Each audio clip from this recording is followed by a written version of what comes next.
วันนี้เราก็จะมาพูดถึงการเพิ่มลูกเล่นให้คลิปวิดีโอของเราให้มีความน่าสนใจมากขึ้นโดยการใส่ตัว Sound Effect เข้าไปเนาะมาเดี๋ยวมาดูตัวอย่างเลยว่ามันทำกันยังไงเนาะอันนี้ผมเลือกคลิปมาแล้วนะเข้าไปก็สร้างคลิปขึ้นมาเราก็เลือกคลิปของเรามาเนาะอันนี้สมมตินี่เป็นคลิปปกติง่ายๆเลยไม่มีอะไร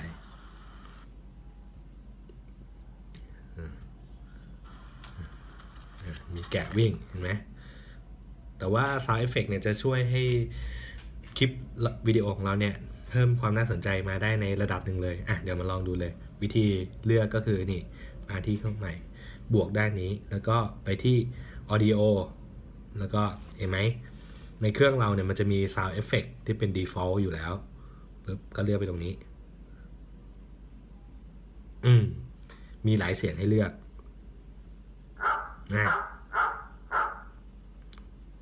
เห็นไหมสมมุติเราเลือกสักเสียงหนึ่งเสียงนี้ตัวแหละตัวชีฟโอเคถ้าจะใช้ปุ๊บก็กดใช้เลยปุ๊บสมมติเนี่ยเราเล่นมาถึงนี่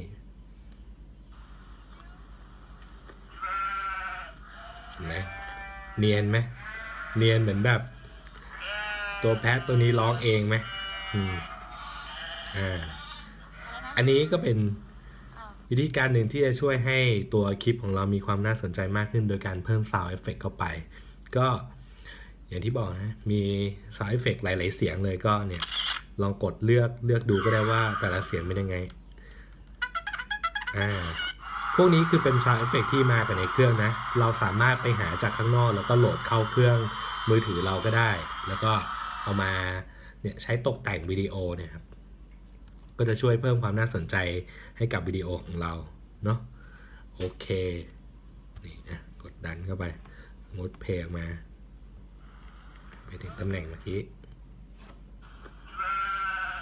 เห็นไหมนี่เป็นเสียงจาก Sound Effect ของเราเนาะไม่ใช่เสียงตัวแท้จริงๆแหละ